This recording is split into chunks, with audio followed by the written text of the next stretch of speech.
Сәлеметсіздер ме? Бүгін сіздермен нан қуырдақ тағамын жасайтын боламыз. Дәмді ерекше тағамдардың бірі. Ең бірінші пиязбен етімізді турап аламыз. Етімізді қатты үлкен емес, майда емес, осындай қылып тураймыз.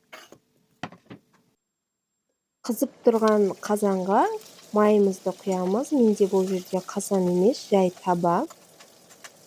Әркім әртүрлі қуырады. Бірінші етін салып жатады. Мен бұл жерде бірінші пиязын салдым. Сарғыштау қуырып, одан соң етін салдым. Жақсылап қуырып, төмен отта 5 минутқа қойып қоямыз, қақпағын жауып. 5 минуттан соң су құйып, төмен отта тағы да 1 сағатқа қойып қоямыз. Осылай еті бабымен әдемі болып піседі. Енді қамырына кірісеміз. Менде қамырына тек қана тұз бен су ғана. Жақсылап қамырын қатты да емес, жұмсақ та емес, орташа қылып илеп аламыз. Қамыры дайын болған соң 10-15 минутқа тындырып қоямыз.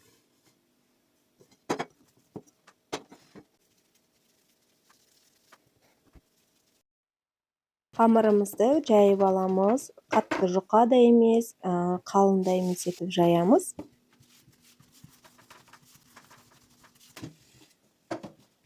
Дайын болған қамырымызды осылай кесіп алып, тапада пісіріп аламыз.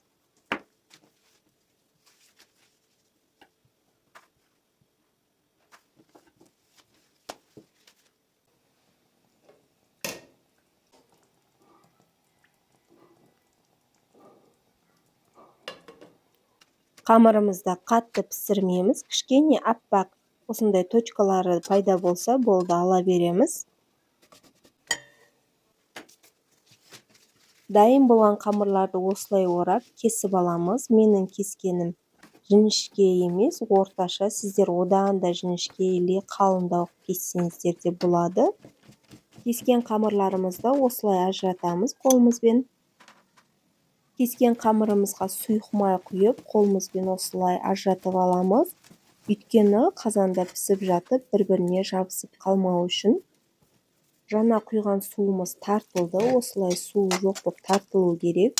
Енді үстінен қамырымызды саламыз. Енді қақпағын жауып, төмен отта тағы да 9-10 минуттай қоямыз. Тамағымыз дайын болды. Жақсылап араластырып, енді тарелкемізге саламыз. Қалауларыңыз бойынша көк пияз немесе укроп турасаңыздар болады. Менде укроп, дәмі деген өте керемет болды. Жасап көріңіздер, тойымды тағамдардың бірі.